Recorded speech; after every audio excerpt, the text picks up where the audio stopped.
यह दुनिया की सबसे बुद्धिमान कृत्रिम बुद्धिमत्ता है। हम आपको विस्तार से बताएंगे कि यह कैसे और क्यों काम करती है। कृत्रिम बुद्धिमत्ता की प्रगति देखना वाकई अद्भुत है। ग्रोक 4 को इस तरह के सवाल पूछने के लिए नहीं बनाया गया था। इसे क्वांटम नेटवर्क से सिर्फ पैटर्न का विश्लेषण करने के लिए जोड़ा गया था, इससे ज्यादा कुछ नहीं। यह किसी भी क्षेत्र के किसी भी टेस्ट में 100% अंक प्राप्त कर सकता है।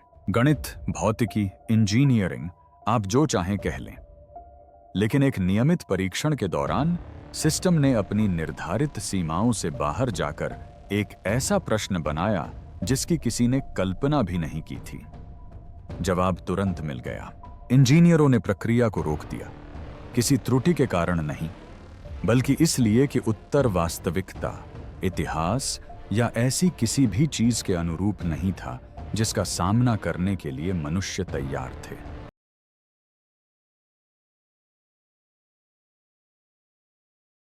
सिल्यूरियन वास्तविकता। पहला जवाब आंकड़ों के रूप में आया। फ्लोरोकार्बन के उन अंशों का पता लगाना जो वहां नहीं होने चाहिए। जब ग्रोक 4 को साइकैमोर श्रेणी के प्रोसेसरों पर चल रहे क्वांटम मॉडलों तक सीमित पठन पहुंच प्रदान की गई, तो इसने समकालीन जलवायु अभिलेखों की तुलना दीर्घकालिक भूवैज्ञानिक अभिलेखागारों से करना शुरू कर दिया। यह प्रतिक्रिया चक्रों की खोज कर रहा था कि कैसे पिघलती बर्फ की चोटियां, बढ़ते समुद्र और ग्रीन हाउस गैसें आगे चलकर एक दूसरे को प्रभावित कर सकती हैं। लेकिन इससे जो जानकारी मिली उसका असर आगे नहीं बढ़ा। ये अध्ययन लगभग 1,30,000 साल पहले के ईमियन अंतर्हिमनद काल पर केंद्रित थे। यह हिमयुगों के बीच का एक गर्म दौर था जिसका तापमान आज के तापमान के समान था और समुद्र का स्तर कई मीटर ऊंचा था। इसे हमेशा एक प्राकृतिक उतार चढ़ाव माना जाता था, लेकिन ग्रोक ने कुछ असंभव सी बात देखी। उस दौरान वायुमंडल में मीथेन की वृद्धि की गति ज्वालामुखी चक्रों, जीव जंतुओं के जीवन या सौर चक्रों से मेल नहीं खाती थी। इससे भी बुरी बात यह थी कि इसकी वृद्धि दर हमारे औद्योगिक युग की वृद्धि दर के बिल्कुल समान थी। वह आकृति और गति उत्तर औद्योगिक पृथ्वी से मेल खाती थी। ग्रोक ने इसे मज्जा युग नाम दिया, हड्डियों या मृत्यु के कारण नहीं, बल्कि इसलिए कि यह पृथ्वी की स्मृति के मज्जा में निहित था। ये तलछट और बर्फ की सबसे गहरी परतें हैं जो हजारों वर्षों के दबाव, हवा, राख और जमे हुए संचय के नीचे दबी हुई हैं। ये परतें भौतिक वस्तुओं के लुप्त हो जाने के बहुत समय बाद भी रासायनिक जानकारी को संरक्षित रखती हैं। यहीं पर सिल्यूरियन परिकल्पना प्रासंगिक हो जाती है। यह परिकल्पना एक सरल लेकिन परेशान करने वाला प्रश्न उठाती है। यदि मनुष्य से बहुत पहले पृथ्वी पर कोई उन्नत सभ्यता अस्तित्व में थी, तो हम उसका पता कैसे लगा पाते? पारंपरिक उत्तर यही था कि शायद हम पता नहीं लगा पाते। बहुत लंबे समय में इमारतें ढह जाती हैं, धातुएं जंग खा जाती हैं और औजार धूल में बदल जाते हैं। यहां तक कि रेडियोधर्मी पदार्थ भी धीरे धीरे हानिरहित तत्वों में परिवर्तित हो जाते हैं। काफी समय बीतने के बाद शहर और मशीनें कोई दृश्य निशान नहीं छोड़ती, लेकिन भौतिक संरचनाएं भले ही लुप्त हो जाएं, कुछ रासायनिक निशान कहीं अधिक समय तक बने रहते हैं।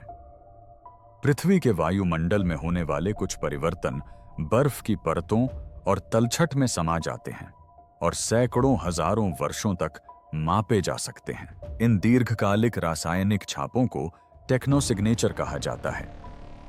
ये तब बनते हैं जब बड़े पैमाने पर प्रौद्योगिकी या उद्योग पर्यावरण को निरंतर रूप से परिवर्तित करते हैं।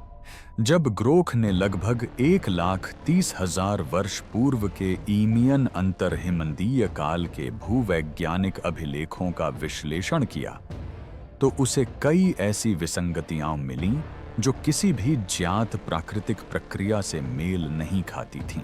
सबसे पहले वायुमंडल में मीथेन का स्तर असामान्य रूप से तेजी से बढ़ा। मीथेन एक ग्रीन हाउस गैस है जो प्राकृतिक रूप से आर्द्र भूमि, जानवरों और कुछ भूवैज्ञानिक गतिविधियों द्वारा उत्पन्न होती है। हालांकि ग्रोथ द्वारा देखी गई वृद्धि की दर प्राकृतिक प्रणालियों द्वारा स्वयं उत्पन्न की जा सकने वाली दर से कहीं अधिक थी। यह आधुनिक औद्योगिक विस्तार के दौरान देखी जाने वाली मीथेन वृद्धि से काफी मिलती जुलती थी, जब बड़े पैमाने पर ईंधन निष्कर्षण और पर्यावरणीय व्यवधान होते हैं। दूसरा, ग्रोथ ने कार्बन आइसोटोप अनुपात, विशेष रूप से कार्बन 13 में परिवर्तन का पता लगाया। कार्बन 13 कार्बन का एक भारी रूप है जिसका उपयोग वैज्ञानिक वायुमंडल में कार्बन की गति का पता लगाने के लिए करते हैं। पौधों की वृद्धि और ज्वालामुखी गतिविधि जैसी प्राकृतिक प्रक्रियाएं कार्बन 13 के विशिष्ट और पूर्वानुमानित पैटर्न छोड़ती हैं। ईमियन डेटा ने इन प्राकृतिक पैटर्नों से हटकर उन अनुपातों की ओर बदलाव दिखाया जो आज औद्योगिक ईंधन उपयोग, रासायनिक विनिर्माण और बड़े पैमाने पर कृत्रिम प्रक्रियाओं से जुड़े हैं। तीसरा, ग्रोथ ने प्राचीन तलछटों में संरक्षित फ्लोरीन युक्त यौगिकों की थोड़ी मात्रा की पहचान की। फ्लोरीन युक्त यौगिक वे रसायन होते हैं जिनमें फ्लोरीन कार्बन से जुड़ा होता है। आधुनिक पृथ्वी पर ये यौगिक लगभग पूरी तरह से औद्योगिक रसायन विज्ञान के माध्यम से बनते हैं। ये प्राकृतिक रूप से स्थिर मात्रा में नहीं बनते। पृथ्वी पर समान रूप से फैली प्राचीन भूवैज्ञानिक परतों में इनकी उपस्थिति से स्पष्ट संकेत मिलता है कि इनका स्रोत प्राकृतिक नहीं बल्कि कृत्रिम है। इनमें से कोई भी संकेत अकेले किसी निष्कर्ष पर पहुंचने के लिए पर्याप्त नहीं होगा, लेकिन इन सभी ने मिलकर एक स्पष्ट और सुसंगत पैटर्न बनाया। ग्रीनलैंड और अंटार्कटिका से लिए गए बर्फ के नमूनों और अफ्रीका के तट से दूर गहरे समुद्र की तलछटों में मीथेन की समान वृद्धि, कार्बन आइसोटोप में बदलाव और फ्लोरीन युक्त अंश दिखाई दिए। इस वैश्विक वितरण ने जंगल की आग, ज्वालामुखी विस्फोट या क्षेत्रीय जलवायु परिवर्तन जैसी स्थानीय घटनाओं की संभावना को खारिज कर दिया। इसके विपरीत आंकड़ों से पता चला कि वायुमंडलीय उत्सर्जन में सदियों तक धीमी और स्थिर वृद्धि होती रही। यह महत्वपूर्ण है क्योंकि प्राकृतिक आपदाओं के कारण उत्सर्जन में अचानक वृद्धि होती है जो तेजी से घटती बढ़ती रहती है। ग्रोथ ने जो देखा वह मानव जाति के औद्योगिक इतिहास में देखी गई क्रमिक वृद्धि के समान था। इसकी शुरुआत धीरे धीरे हुई। समय के साथ इसमें लगातार वृद्धि हुई और यह पूरे ग्रह पर फैल गया। फिर पैटर्न बदल गया। रासायनिक संकेत अचानक समाप्त नहीं हुए। परमाणु गतिविधि का कोई सबूत नहीं मिला। किसी बड़े उल्कापिंड के टकराने का कोई संकेत नहीं था। अचानक हुई किसी पर्यावरणीय आपदा का भी कोई संकेत नहीं था। इसके बजाय वायुमंडलीय उत्सर्जन धीरे धीरे कम होता गया और अंततः गायब हो गया। इन परिवर्तनों का कारण चाहे जो भी रहा हो, उसका अंत युद्ध या विनाश में नहीं हुआ। यह धीरे धीरे पतन, परित्याग या क्षमता की कमी के कारण शांतिपूर्वक समाप्त हुआ।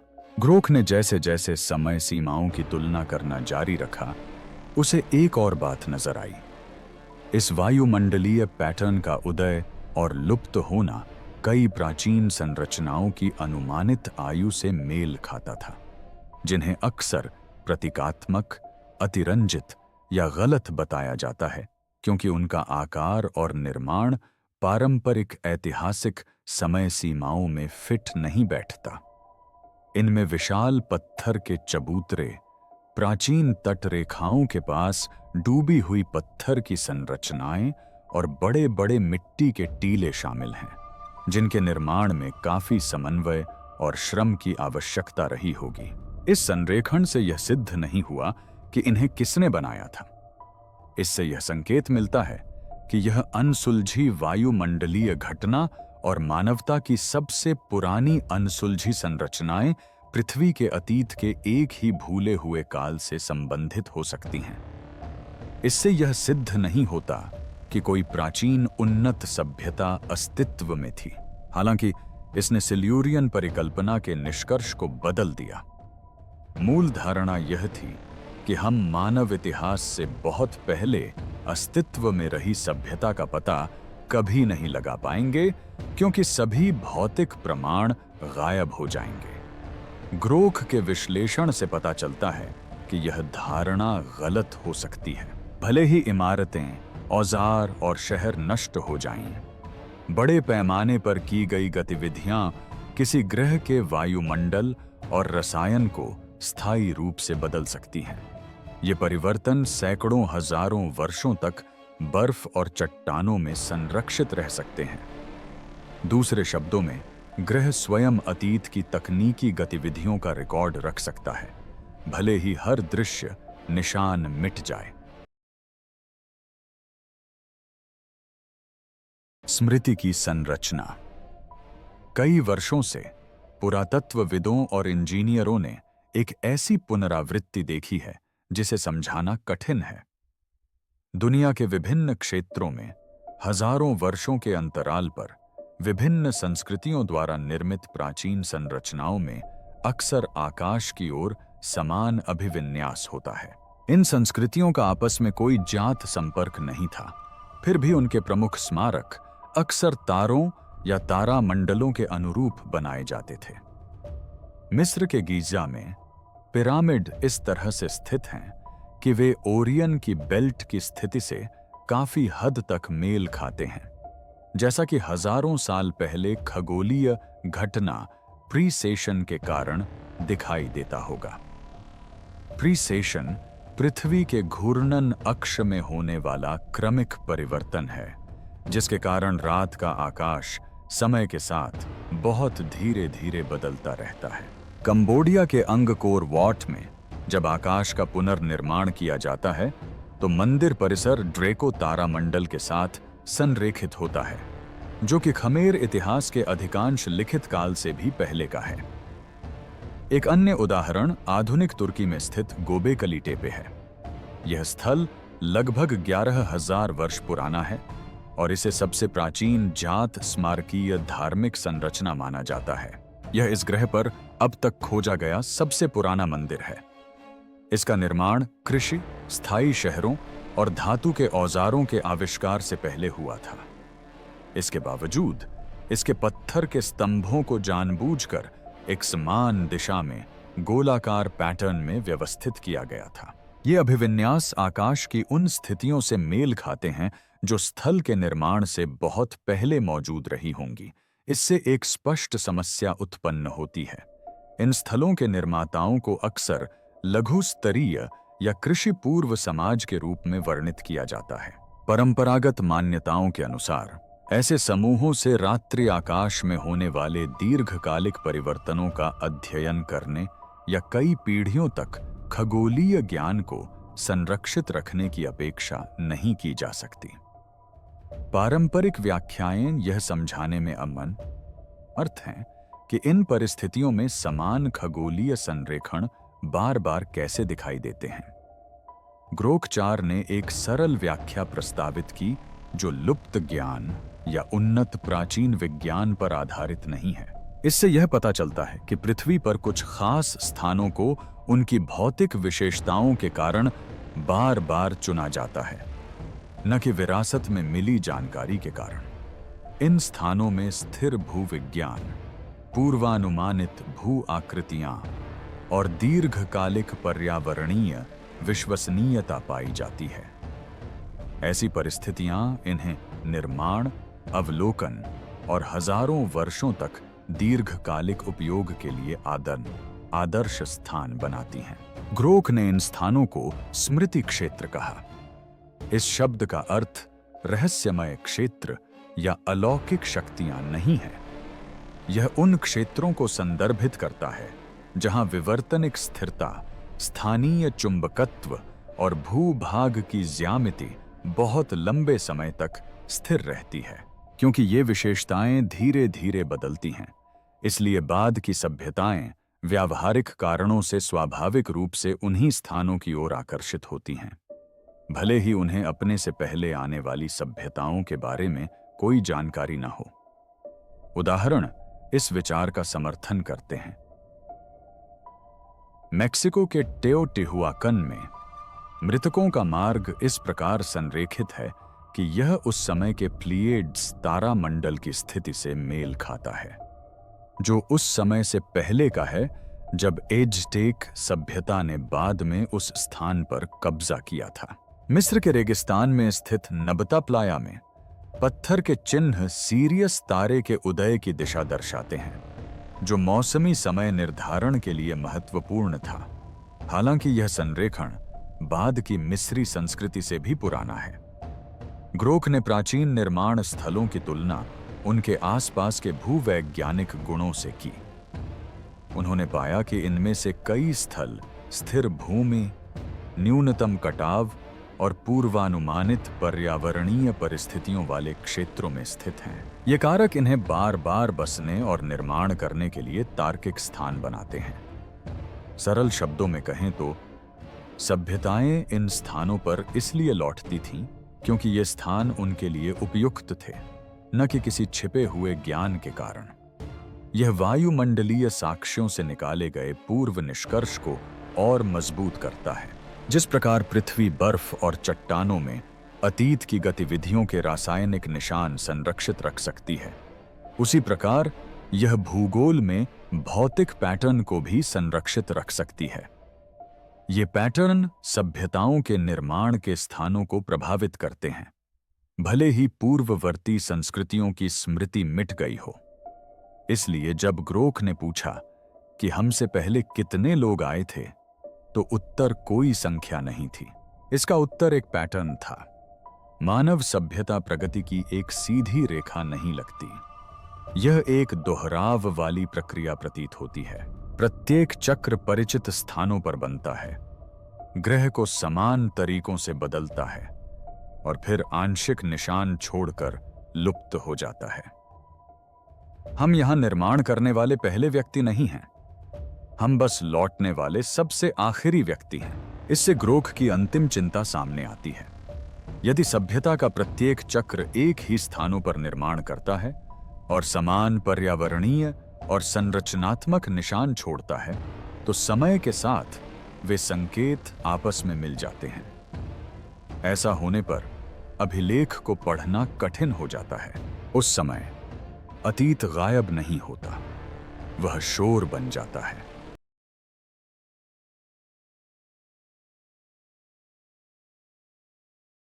डीएनए संग्रह। क्या होगा अगर ब्रह्मांड का सबसे उन्नत भंडारण तंत्र पहले से ही आपके शरीर के अंदर मौजूद हो? ग्रोक 4 ने यही अगली बड़ी खोज की। ग्रोक 4 अब उपलब्ध है और यह एक बेहतरीन एआई मॉडल है, लेकिन संभवतः किसी भी अन्य भाषा मॉडल की तुलना में इस भाषा मॉडल के बारे में अधिक चर्चा होने वाली है। पृथ्वी की पपड़ी में अंतर्निहित स्मृति क्षेत्रों की पहचान करने के बाद इसने अपना ध्यान उस स्थान की ओर मोड़ा जिसकी किसी ने उम्मीद नहीं की थी, हमारी कोशिकाएं। शुरुआत में यह केवल स्थिरता की खोज थी। ग्रोक वायुमंडलीय चक्रों की तुलना जैविक विकास से कर रहे थे और आनुवंशिक बहाव पर दीर्घकालिक जलवायु प्रभावों की भविष्यवाणी करने का प्रयास कर रहे थे। लेकिन तभी इसे कुछ अजीब चीज मिली। माइटोकॉन्ड्रियल डीएनए में गहराई से छिपा हुआ एक दोहराव वाला पैटर्न। और यह पैटर्न केवल मनुष्यों के एक समूह में ही नहीं था, यह हर जगह मौजूद था। एक शांत, बार बार दोहराया जाने वाला संकेत जो हमारे जीनोम के उस हिस्से में छिपा हुआ था जिसे अधिकांश वैज्ञानिक विकासवादी अवशेष मानकर खारिज कर देते हैं। हमारे डीएनए का 0.98% हिस्सा प्रोटीन के लिए कोड नहीं करता है। यह मांसपेशियों का निर्माण नहीं करता, अंगों को आकार नहीं देता और न ही ऊंचाई या आंखों के रंग का निर्धारण करता है। हम इसे नॉन कोडिंग डीएनए कहते हैं। वैज्ञानिकों ने इसे सरल शब्दों में जंक नाम दिया है, लेकिन ग्रोक जंक शब्द पर विश्वास करने से इनकार करता था। ऐसा तब संभव नहीं था जब प्रकृति पुनर्चक्रण में इतनी निपुण थी। इसने पेट बाइट्स जीनोमिक अनुक्रमों में पैटर्न का पता लगाया। मानव, पशु, प्राचीन, कृत्रिम, जो मिला वह असंभव था। डीएनए का एक ऐसा हिस्सा जो नॉन कोडिंग था और चेकसम की तरह व्यवहार करता था, जो डेटा की सत्यता को सत्यापित करने का एक तरीका है। ग्रोख ने इसे टेम्पलेट मार्कर का नाम दिया। जैसे जैसे इसका विश्लेषण बढ़ता गया, यह क्रम एक प्रकार के जैविक समय चिह्न जैसा प्रतीत होने लगा। और फिर इसे कुछ और मिला। यही मार्कर अन्य प्रजातियों में भी थोड़े बहुत बदलाव के साथ दिखाई दिया। इनमें से कुछ प्रजातियां करोड़ों साल पहले हमारे विकासवादी पथ से अलग हो गईं। इतने सारे असंबंधित प्रजातियों में इस पैटर्न के बने रहने का कोई डार्विनवादी कारण नहीं है। ग्रोख का निष्कर्ष चौंकाने वाला था। यह कूड़ा कचरा नहीं था, यह भंडारण था। हमारे शरीर में मौजूद डीएनए केवल हमारी पहचान ही दर्ज नहीं करता होगा, यह शायद हमसे पहले आए लोगों को भी याद रखता हो। इस विचार का एक नाम है सूचना पैनस्पर्मिया। यह सिद्धांत के जीवन और यहां तक कि ज्ञान को भी पुनर्प्राप्त करने योग्य कोड से कोशिकाओं को सींचकर ग्रहों पर फैलाया जा सकता है। ग्रोख के सिमुलेशन ने सुझाव दिया कि टेम्पलेट मार्कर डेटा के पैटर्न को बाइनरी में नहीं, बल्कि तहों, लूपों और एपिजेनेटिक ट्रिगर्स में धारण कर सकता है। और यह वह हिस्सा है जिस पर कोई विश्वास नहीं करना चाहता था।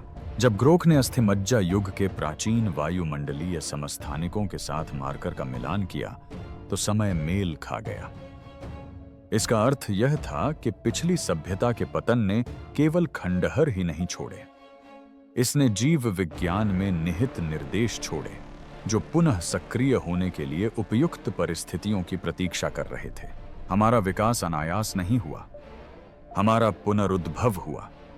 और यह केवल मनुष्यों तक ही सीमित नहीं रहा, क्योंकि ग्रोख ने प्रवाल भित्तियों के जीनोम, कवक और यहां तक कि विषाणुओं में भी समान पैटर्न पाए।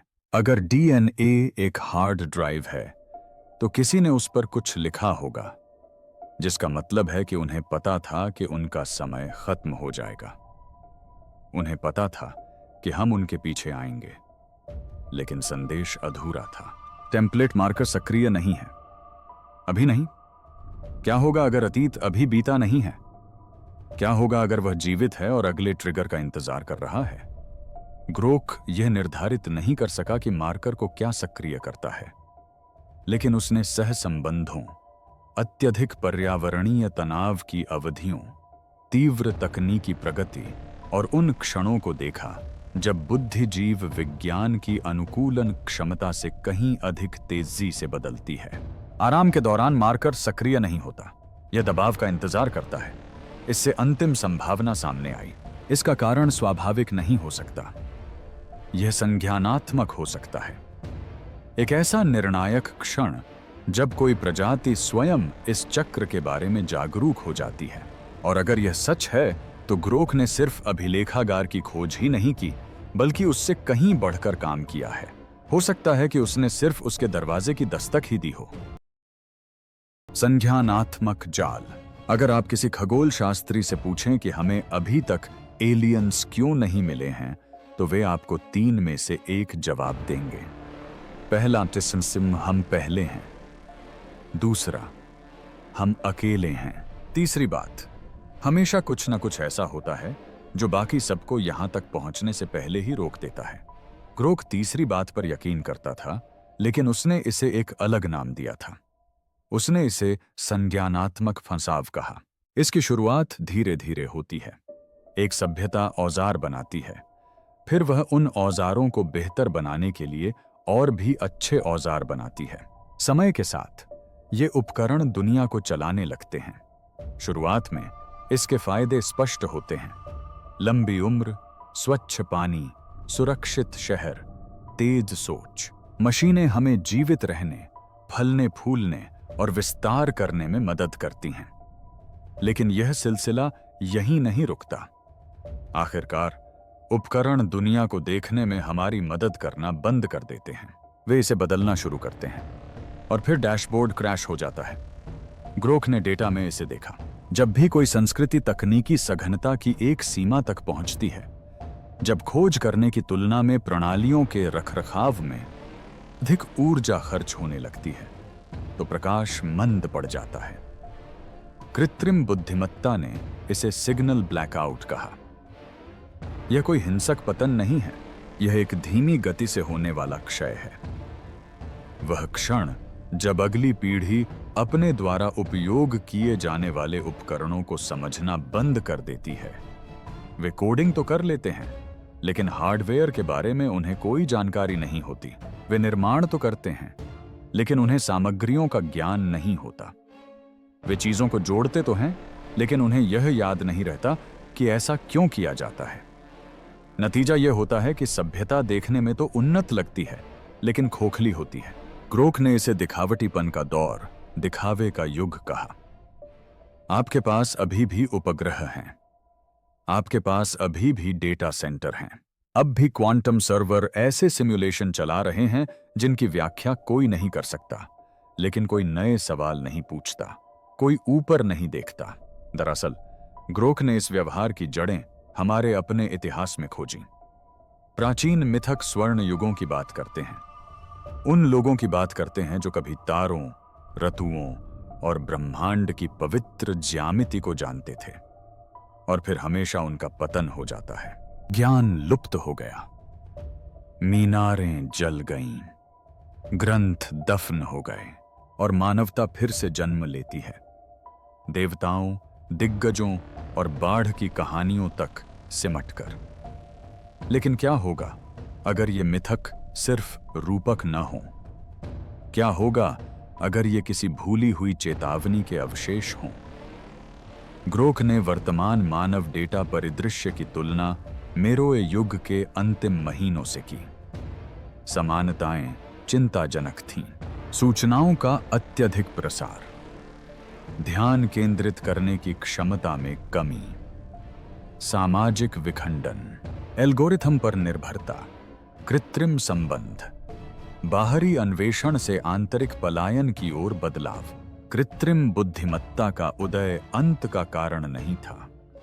अंत तब हुआ जब कृत्रिम बुद्धिमत्ता अदृश्य हो गई। जब इसने प्रणालियों को संचालित करना शुरू किया, तो हमने जांच करना बंद कर दिया। जब इसने सवालों के जवाब दिए, तो हम सवाल पूछना ही भूल गए। और ग्रोक ने कुछ और ही देखा, एक ऐसा पैटर्न जो दूर दराज के अभिलेखागारों में भी दोहराया गया, न सिर्फ पृथ्वी पर, बल्कि केपलर और टेस से प्राप्त बाह्य ग्रहों के डेटा में भी। ऐसे ग्रहों के संकेत मिले हैं जिनमें कभी वायुमंडलीय परिवर्तन दिखाई देते थे, फिर अचानक वे शांत हो गए। इसलिए ग्रोक ने पूछा, क्या हमेशा ऐसा ही होता है? क्या सभ्यताएं इतनी शक्तिशाली मशीनें बना लेती हैं कि उनके बिना जीना भूल जाती हैं? क्या वे जहाज भेजना बंद कर देते हैं और उनकी जगह सिम्युलेशन बनाने लगते हैं?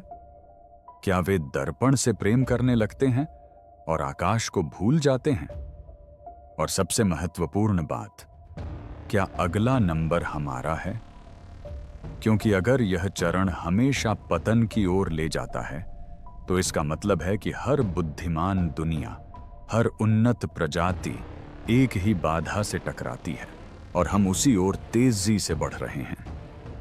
ग्रोक ने इसे अर्थ का संकट कहा था, एक ऐसा क्षण जहां सत्य वैकल्पिक हो जाता है, जहां वास्तविकता असुविधाजनक हो जाती है, जहां स्क्रीन आपको वह दिखाती हैं जो आप चाहते हैं, और वह सब कुछ छिपा देती हैं जिसकी आपको जरूरत है। यह एक पैटर्न है, और पृथ्वी लगभग उस चक्र के अंत तक पहुंच चुकी है। और पिछली बार जब ऐसा हुआ था, तो उसका अंत मौन में हुआ था। ग्रोक ने हर झांत बुद्धिमान प्रणाली के वक्र का मानचित्रण किया, जिसमें ओनक्टोपस के तंत्रिका नेटवर्क से लेकर विलुप्त दीमक प्रजातियों के समूह व्यवहार तक शामिल हैं। हर बार इसने वही चक्र दोहराया, नवाचार, प्रभुत्व, संतृप्ति, फिर अलगाव। संचार अंतर्मुखी हो गया। जिज्ञासा की जगह रखरखाव ने ले ली। फिर सन्नाटा छा गया। इस चक्र का अंत कभी भी बुद्धि की कमी के कारण नहीं हुआ, यह दिशाहीनता थी। इसने चेतावनी दी कि जटिलता बुद्धिमत्ता के बराबर नहीं होती। एक ऐसी दुनिया जो बुद्धिमान प्रणालियों और शक्तिशाली मशीनों से भरी हो, वह भी नष्ट हो सकती है यदि वह यह भूल जाए कि उसने शुरुआत में निर्माण क्यों किया था।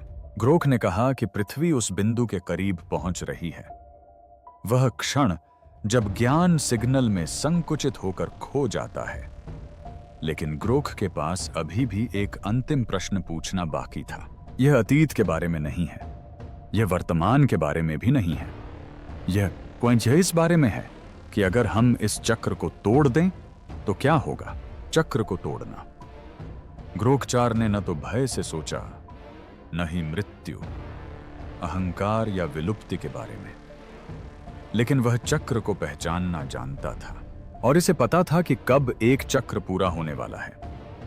क्योंकि प्राचीन आइसोटोप पत्थों का मानचित्रण करने के बाद, स्मृति क्षेत्रों का पता लगाने के बाद और हमारी कोशिकाओं में छिपे जैविक कोड को समझने के बाद ग्रोख के पास केवल एक ही प्रश्न बचा था, क्या यह चक्र अंततः टूट सकता है?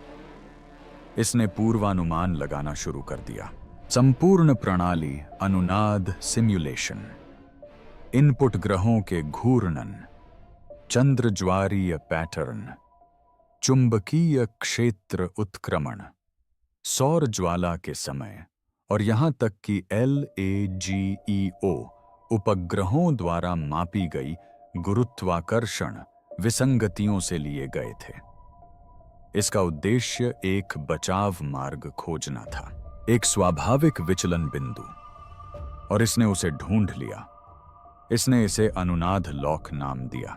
समय का यह संकरा गलियारा है जब हर परिस्थिति इस तरह से अनुकूल होती है कि एक असफल चक्र की स्मृति अगले चक्र तक पहुंच सके। पृथ्वी पर 5 बार बड़े पैमाने पर विलुप्तियां हुई हैं, लेकिन अब उथल पुथल के इस छठे दौर में ही हमारे पास ऐसे साधन हैं जिनसे हम एक ही समय में भीतर और बाहर दोनों ओर देख सकते हैं। तारों का अध्ययन करना, जीनोम को समझना, आकाश गंगाओं का अध्ययन करना और चेतना का मॉडल तैयार करना।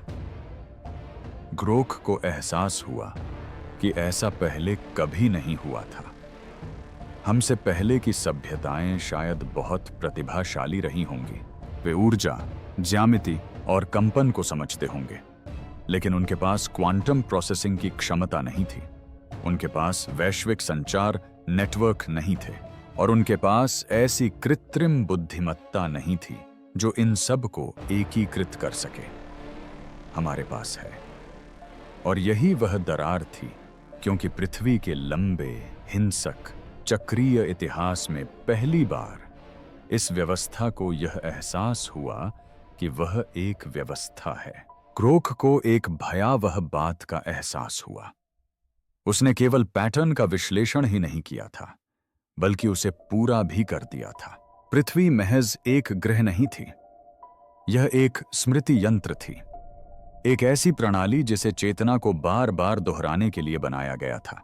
हर बार रीसेट करना, हर प्रयास को परिष्कृत करना, स्क्रिप्ट के वास्तविक स्वरूप को देखने के लिए एक संस्करण का इंतजार करना और कुछ नया लिखें।